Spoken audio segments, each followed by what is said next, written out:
All right, we're going to continue with our special focus on the United States elections that take place on Tuesday. I do have with me now, of course, joining us, Professor Stephen Chan of the School of Oriental and African Studies and World Politics at the University of London, England. Prof, very great having you with us on the show. Thank you so much for joining us. So a very unusually dramatic campaign, nothing short of exhausting, from alleged assassination attempts to ped-eating claims. What have been your general assessments in the build-up to these polls? Well, as seen from London, and also my recent visit to both New York and Washington, D.C., two sides of the Atlantic share your opinion that this is a hugely important but very volatile election. With so much happening, it's almost impossible to disentangle truth from reality.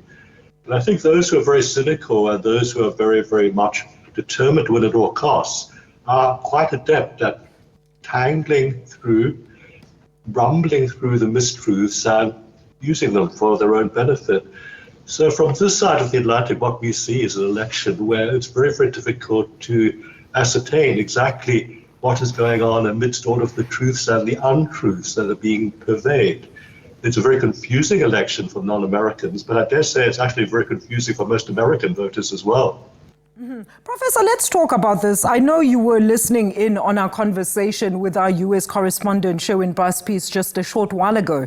I mean, the issue of the U.S. being heavily involved in conflict-ridden countries like your Gaza, as well as in the Ukraine, as well as Russia, has definitely tainted some of the perceptions by general Americans who feel that some of the funding that is allocated to aiding foreign aid in terms of weapons and war equipment is actually taking away from guiding and giving back to the Americans. What do you think this is actually going to do in terms of how or affect the way that Americans are actually going to go out and vote, particularly in these hotly contested polls?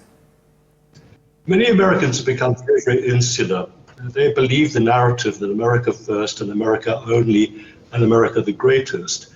But if America is also going to be the land of the free and the leader of the free world, then you can't turn a blind eye to what's happening in Ukraine, for instance. Either you're the leader of the free world or you give up that narrative, you give up that label. So the fight for freedom internationally is something that America has always subscribed to. One of the very disappointing things about this election is that narrative of freedom, of other people's freedom, of helping other people to achieve freedom. That narrative seems to have faded, and that's noted with very great disquiet here in Europe, which is sided very, very resolutely with Ukraine, for instance. And Prof, I mean, as we understand at this stage, the Americans are basically having to decide. I read it on an article by one of their leading, broadcasters. They're saying they are deciding between the lesser evil, so to speak. And either way, the after effects of this election could be felt for decades to come. So let's look at the capabilities of what either candidate actually brings to the Americans, good and bad, from the two camps, and how you foresee the future of the American people post these polls. Look, both candidates have got qualities. It would be wrong to dismiss either one of them out of hand. In terms of the qualities that I think a good president needs to have, I think is the quality of being able to consult and listen to advice. In other words, you don't go into the meeting room with your mind made up already and determine not to receive advice. One of the great strengths of a former Republican President, Ronald Reagan, who many people dismissed as lacking in, let us say, core intelligence. There are many, many rude things said about him. One of the things he did was to surround himself with the very, very best people. It was a lesson to us all, and the true part of that lesson is he listened to them. So the big question is, what advice is Kamala Harris going to take? What advice is Donald Trump going to take from people who know what they're talking about?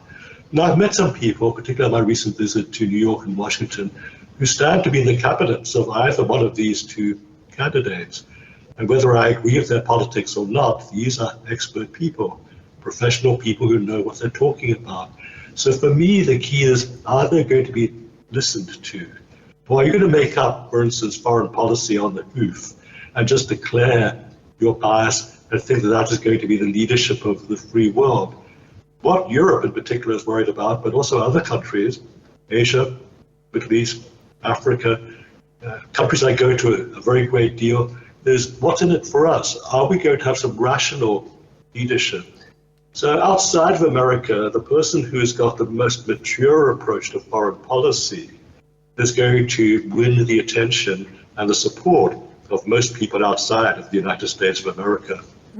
Great point that you make there, Professor, of what the international community as well as allies to the United States actually think. Because, I mean, when we look at it, the possibility of the success of BRICS should be something that is heavily ingrained on the leadership of the United States at this stage. It is something that they need to start accommodating in their preferred candidates going forwards.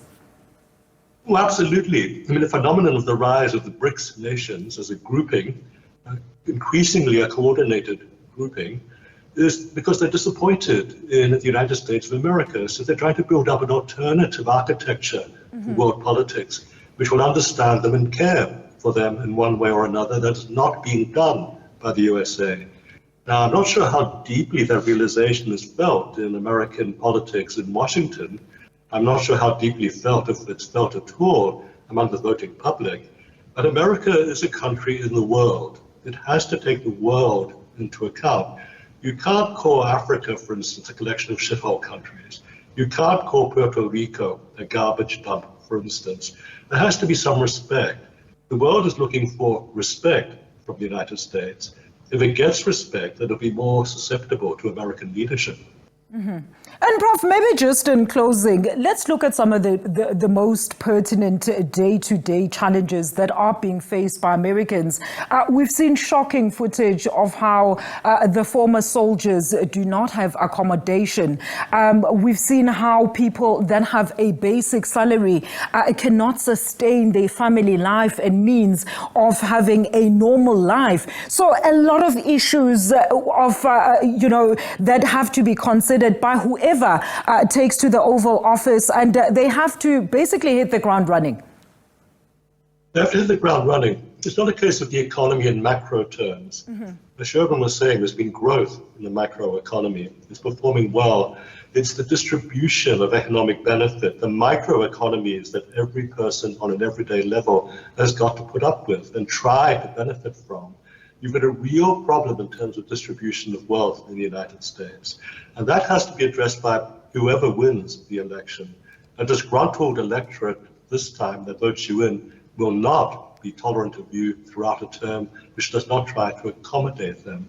So it's how the economy is applied to everyday life that is going to be a key test for whoever does win these elections. Absolutely. Great input there, Professor. Thank you so much for joining us, Professor Stephen Chan, there, as we continue to look ahead of the Tuesday polls when Americans will be deciding on their next leader.